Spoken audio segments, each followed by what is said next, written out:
You have microplastics in your balls. 100% of men tested were shown to have microplastics in their testicles. It's a disaster because it's destroying testosterone levels, heavily reducing fertility, as sperm concentration has literally been dropping to approximately 1/7 of its original value from 80 years ago. Now, this timing does coincide with the development of plastics.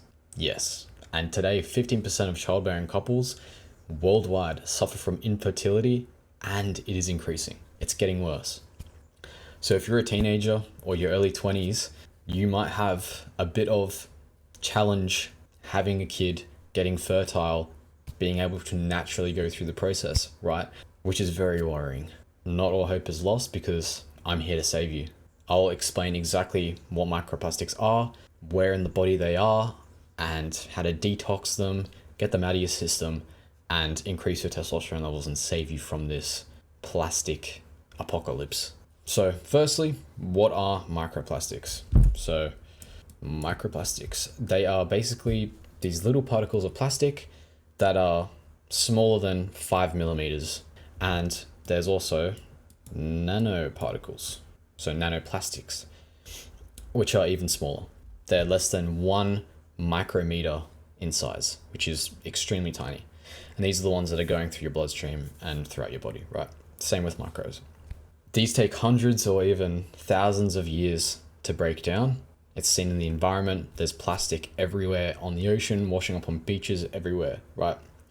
And it's the same said for your body, which is why there's such a huge concern, an environmental concern, and a biological concern for humans.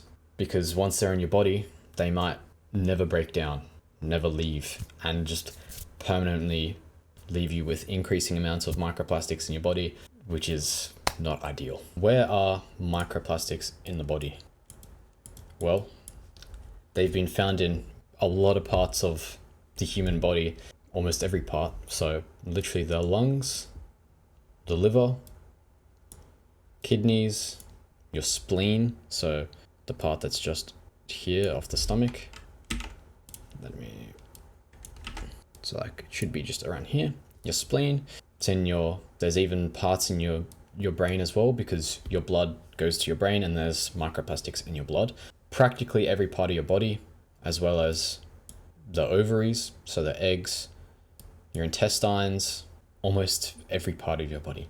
And that includes your testicles as a male, which is by far from ideal, right? And it's even been found in the placenta and breast milk. So when women are pregnant and they have babies in their stomach, the placenta and the breast milk, all the nutrients being fed into the infant inside the stomach is actually being fed microplastics as well, which can lead to a whole host of problems. And this is a huge concern because there's developmental issues. So the child's brain isn't going to develop as well. And, it's going to develop lighter when it gets born, higher chance of issues like, autism and health, a whole host of health issues, because these microplastics are going to be practically not permanently, but they're going to be in their body for quite a long time, especially when they're developing, leaching these chemicals like BPA. It's not good. These endocrine disrupting properties does affect children and babies that haven't even been born yet, right?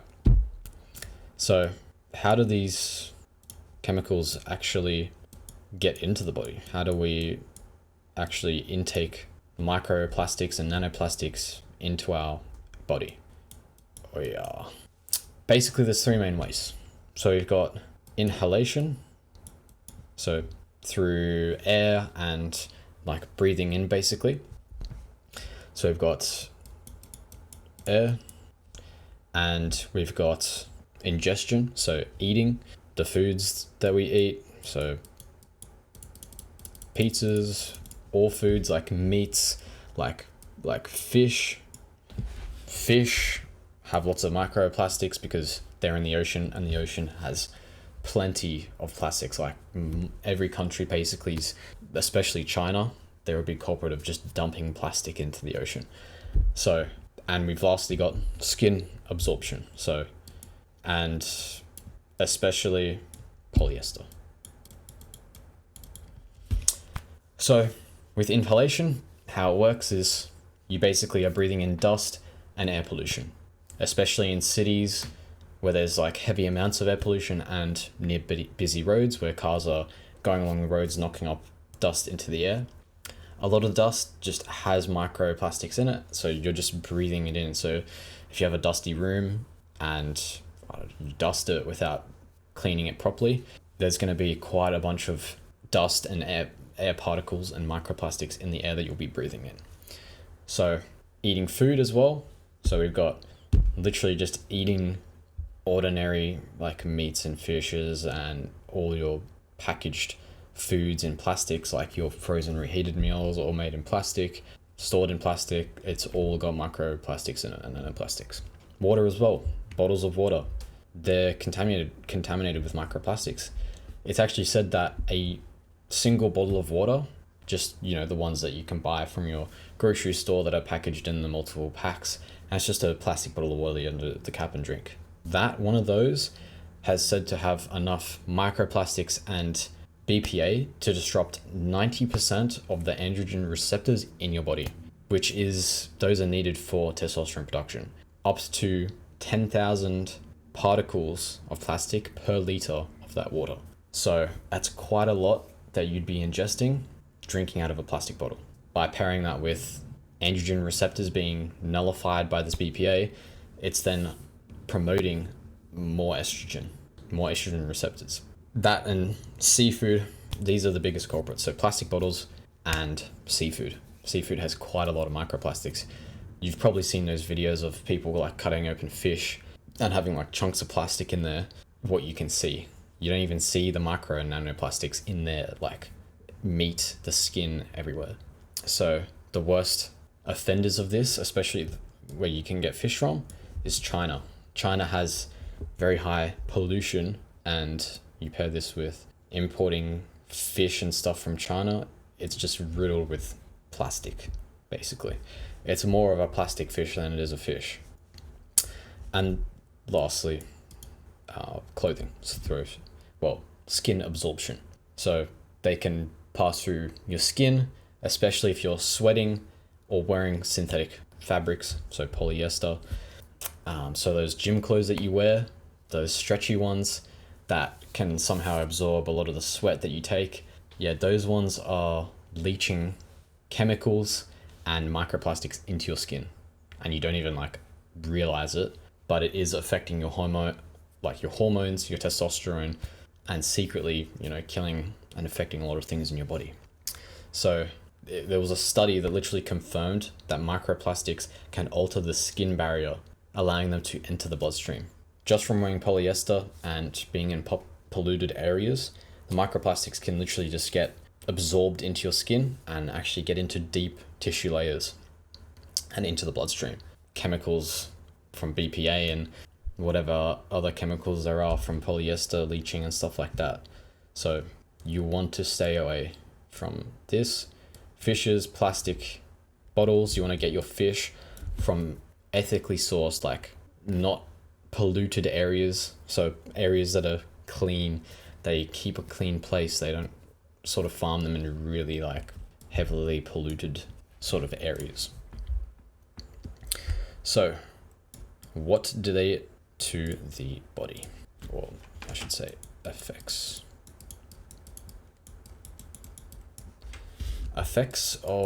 So what does it do to the human body?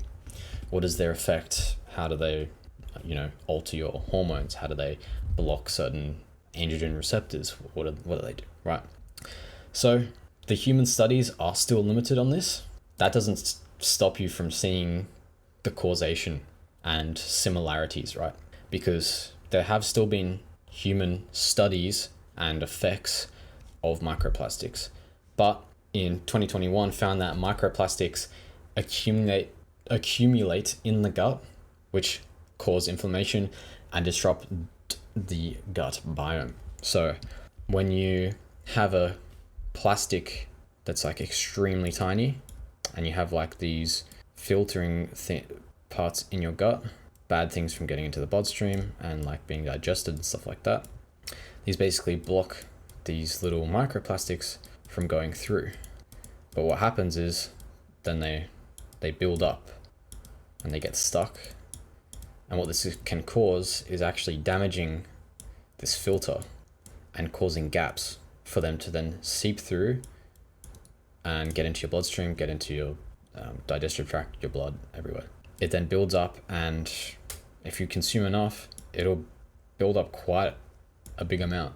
And because there's nothing in the body that can actually break down the plastics, it's going to stay there for quite a while.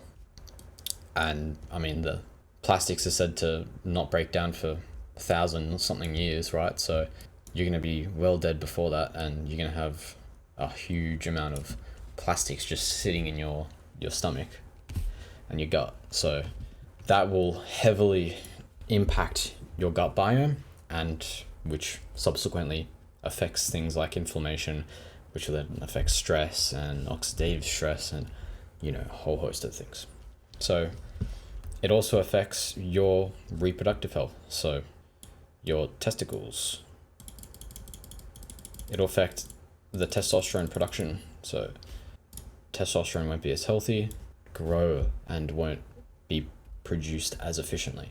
In rodents, for example, microplastics have been linked to lower testosterone, reduced sperm quality, toxicity to the ovaries in females.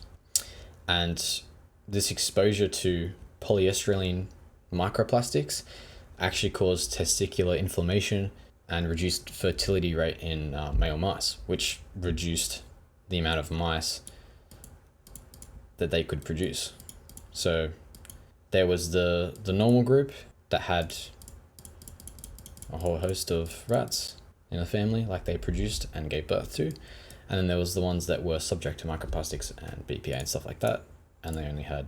This is most likely what's happening in the modern day fertility crisis with men and women, because it will affect. It's been seen that there's microplastics in your sperm, in your testicles, in humans. So if that's happening to rats, what's stopping it from happening to us? It's the same biological chemicals and the same biological thing that.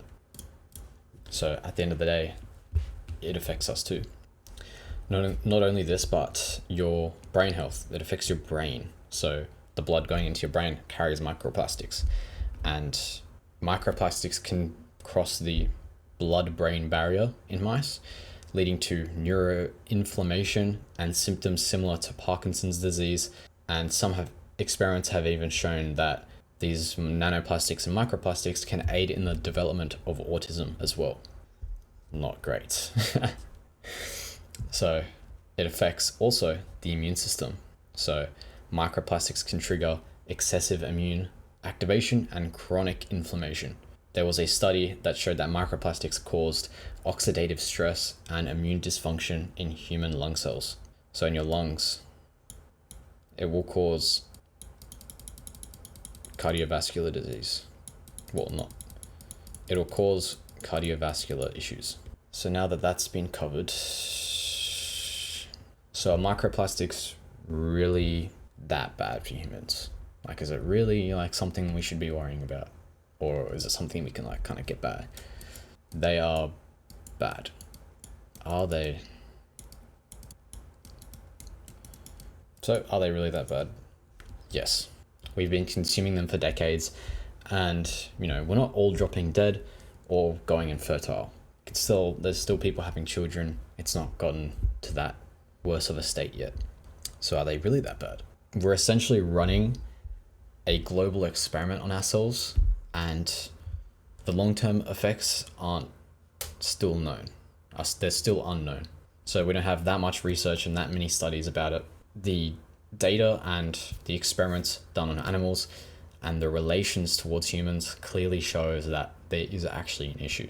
So a study actually highlighted that while direct causation in humans is hard to prove, the cumulative evidence from animal studies and observational human data suggest potential risks, especially for vulnerable populations like pregnant women and children. Do you really want to subject yourself to lower testosterone, lower fertility, higher stress, more inflammation in the body, potential to get Parkinson's and autism symptoms. Do you want your future kids to have development problems? Okay, well, let's go through how do we minimize it. How do we minimize? So how do we minimize microplastics?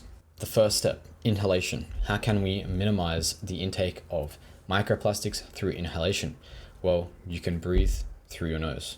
So your nose has little hairs in it. This is a terrible drawing, but that basically filter out things in the air. So the little particles and stuff in the air pollution, it will filter those out. So it would catch, can catch the microplastics and bigger parts and pieces and particles, but it will not catch all the microplastics. There will be some that, a majority of them will still slip through because they are quite small. Same with the nanoplastics, those will go through your filter, no problem. Minimizing it through nasal breathing is definitely a benefit. So don't forget to always nasal breathe, never mouth breathe. Your mouth doesn't have a filter, so you'll just ingest all the particles like instantly. So it's also great for posture, mouth posture, better sleep. I can make another video on that. You want to dust and vacuum your home regularly. So use like a wet dusting type of thing, because then it stops the amount of dust and particles, going airborne into your air and you breathing them in. Because indoor dust is significant sources of microplastics. It's been seen in studies, there's quite a lot that lay around on the surfaces, and if you don't clean it, it'll just affect your air quality. And then you dust it without doing like wet dusting, it'll just knock all of it into the air and go and lay down back on the surfaces or go into your body. But what you can do is use an air purifier. So if you decide to just normally dust, you can put an air purifier in your room or wherever you're dusting, and it can effectively remove the microplastics from the air, like the airborne microplastics. Secondly, we have ingestion. So through what we ingest in our bodies. So you want to avoid plastic bottles. You want to avoid them at all costs because these have a significant amount of microplastics and BPA in them from sitting in warehouses, getting hot, and just baking in the plastic, which is, you can understand why that's bad. So avoid plastic, but also containers made of plastic to hold like foods and whatever else, like your leftovers, stuff like that. You want to use glass containers, metal drink bottles, and you want to get your milk and your produce, like your meats and all that sort of stuff. You don't want to get it packaged in plastic like all the superstores have them. So go to your butcher, if he's got bottles of milk in glass that are made out of glass, have your milk stored in glass, so buy that. And you want to be buying a steak, taking a chicken, all your meats and stuff, be buying them from a butcher that's not been handled and packaged in plastic, and use like a paper bag or whatever to store and like take them home. And then you put it into glass containers, Tupperware, to store it in your fridge after you cook it or whatever. And you need to also think about filtering your tap water, because tap water actually has microplastics and still not as much as plastic drink bottles, but it still has amounts of microplastics in the water. But the main issue with tap water is it's got PFAS, which is a pretty deadly chemical. It was like put up on the news a while back, and it's actually a thing going around where the filtration systems of water, like recycling water and stuff, isn't actually getting rid of these chemicals like PFAS and things like birth control. That's actually in the water still. And when you go and drink tap water, you're ingesting these chemicals, these microplastics, heavy metals, birth control that hasn't been filtered out, and that all just wrecks your hormones and annihilates your testosterone and blocks your androgen receptors. So your body just results in producing a lot more estrogen, which is why a lot more guys have been getting like things like gyno, and they haven't been developing properly through puberty, or their puberty's been like delayed, like you might be hitting puberty later, or you might be stunted in growth, or you suck with your facial hair or something along those lines. What you can do to minimize this is get a reverse osmosis water filtration unit. So it's basically just where water comes in and it gets filtered through a membrane and then goes out. And your tap water goes in, gets filtered, and if you have another module where it remineralizes it, so it puts minerals back into it that are healthy and good for your body, then it comes back out, and that's clean drinking water that you can then, this will, mitigate a lot of those chemicals and harmful things in the tap water that will save you from hormone disruption. Choose high quality organic and locally sourced foods. So again, through your butcher, through locally sourced shops and farmers markets, stuff like that, because a lot of supermarkets that have all their packaged meats and all that sort of stuff have a lot of microplastics in them, whereas the local farms and the butchers don't have as much microplastics. It's a simple change. It might be slightly more expensive at the butcher. I personally haven't seen it that more expensive, but it'll help in reducing a lot of those macroplastics and those artificial things they put in the meats and whatever else they do. So that is a big benefit in ingestion. Now we'll go to skin absorption. So we've got basically how to prevent wearing polyester and leaching these chemicals into your skin. Basically, just wear materials like cotton, there's hemp, there's bamboo, silk, there's wool.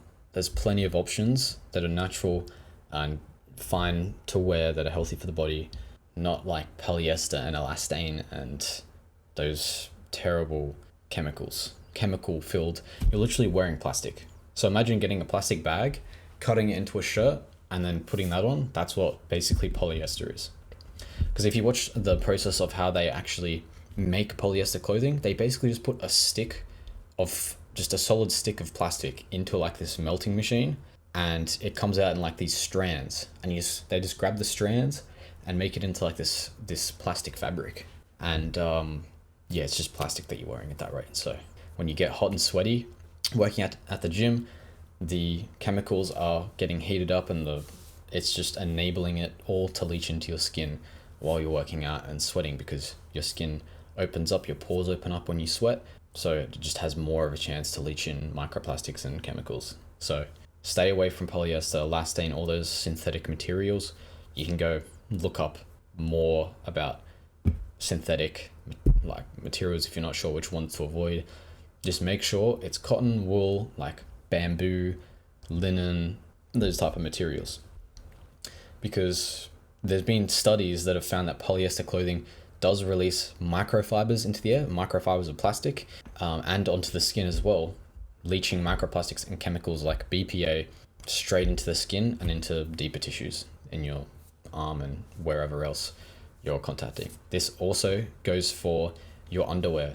This is the most important one. Stay away from polyester underwear, because that's in direct contact with your testicles and your groin area, which is one of the most important regions for especially your testicles for producing testosterone.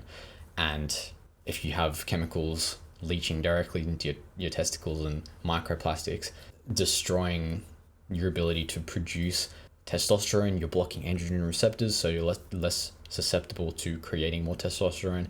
You're just annihilating every chance you have, right? You're making yourself infertile. It's terrible.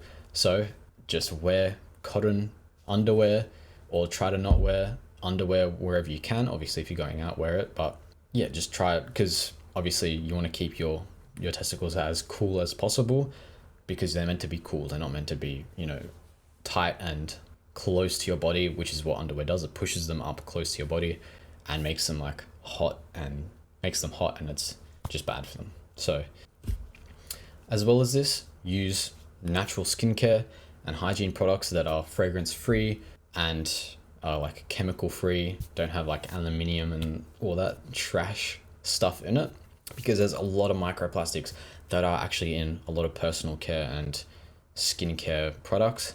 If you can get one that says microplastic free, that's even better. A lot of them don't say that, but you know, if you can get one that says microplastic free, fragrance free, that sort of thing, that's great. Go for those ones. So make sure that shampoos, exfoliants, anything like that with microplastics in them, because you have to watch out for this, especially in exfoliating ones that like have like little, it feels like they've got like little rough like mini beads or like rocks or something in them that's like gritty. And there was actually a few products that were released that these beads, to basically when you rub it on your skin, it gets in your pores, cleans out your pores. That's what they're meant to do, to get rid of like the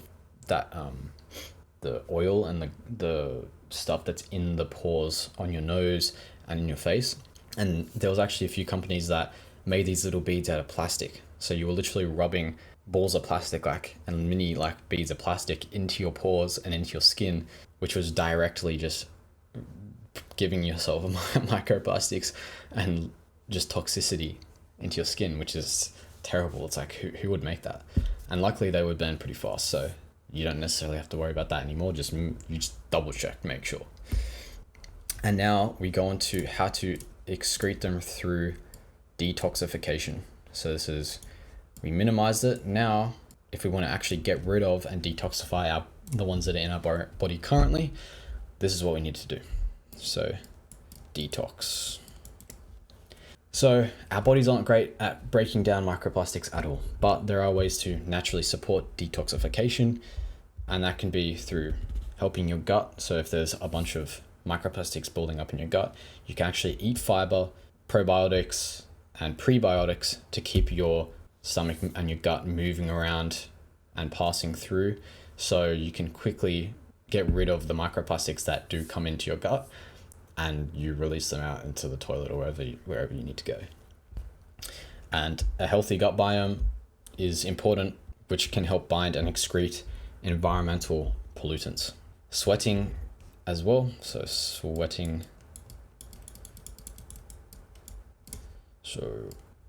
can help clear out toxins from your body like BPA, from plastic and PFAS. So using the sauna a few times a week for 20 to 30 minutes is great for achieving this, and as well as exercising. So sweating when you're running or whatever exercise you're doing, it's great for sweating out these chemicals.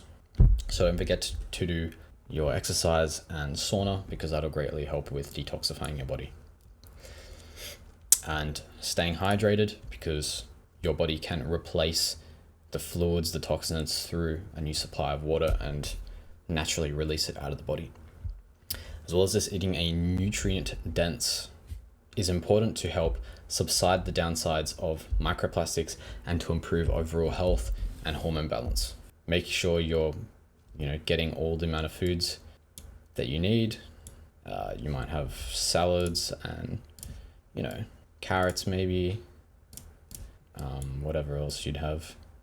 Making sure you're getting all your vitamins, so D3, like K1, vitamin A, vitamin B, all of the vitamins. You want to make sure you're getting an adequate dose of them, because if you don't have a balanced diet, you don't have a nutrient dense diet, plus you're suffering from the side effects of having heavily intoxicated body from BPA and microplastics, then your health will suffer quite a large amount, and you will have inflammation, oxidative stress, and therefore subsequently lowering your testosterone.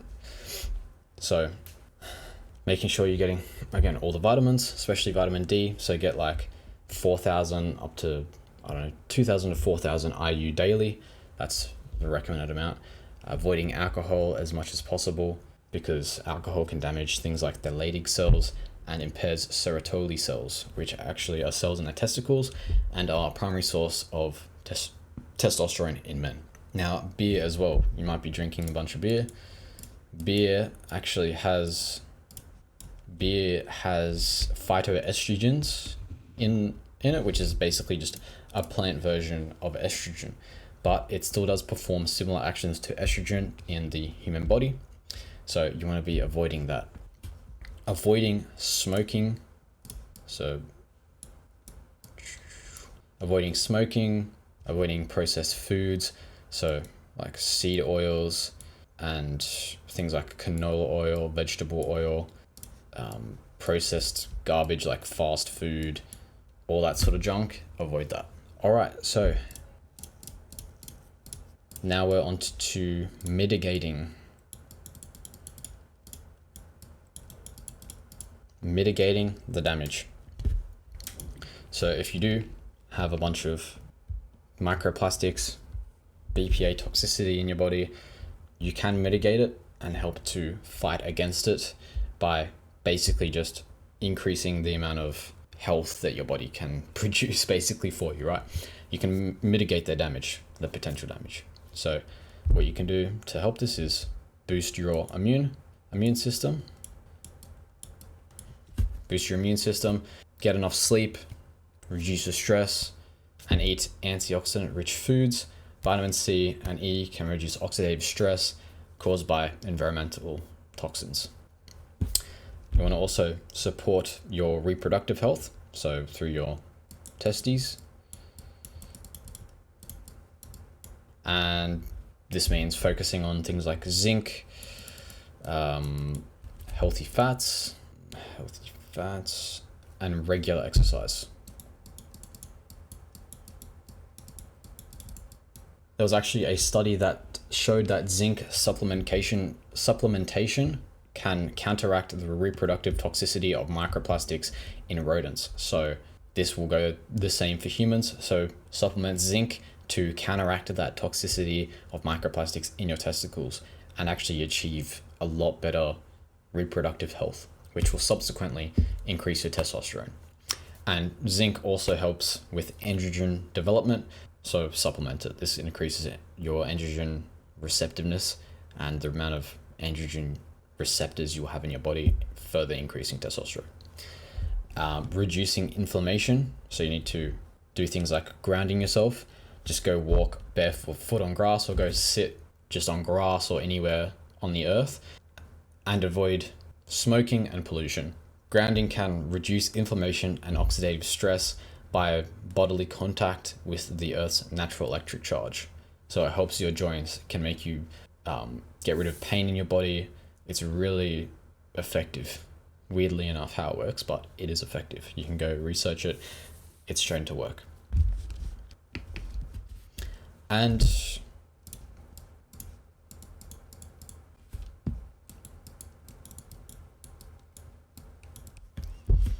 so that'll conclude this video.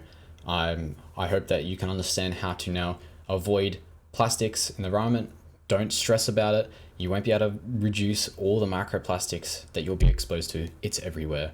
I know I can't avoid all of it. So you just have to do what you can by avoiding the easier sort of things. So just not interacting with plastic and, not drinking out of plastic water bottles, not using plastic containers, switching that to glass, metal, more natural substances, and then having a good diet that's from your butcher. It's natural. You're not getting it from places that have polluted the meat with microplastics like China, and you're not eating fish that are from places like China, and supplementing your body with things like zinc, eating healthy fats, exercising regularly, trying to maximize your androgen receptors, and therefore you will just increase your testosterone and kind of subsequently subside the effects of the microplastics. Even though they might be still there, there'll be a lot less, because the dosage does matter.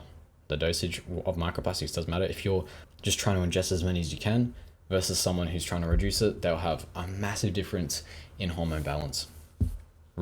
Increase your fertility, increase your quality of life, increase your testosterone. And if you want to actually understand everything you can do in order to maximize your testosterone and be able to build that dream physique that you've always wanted, well, go have a look at the top link in the description. Join my community, The Masculine Edge. You'll learn everything you need to know.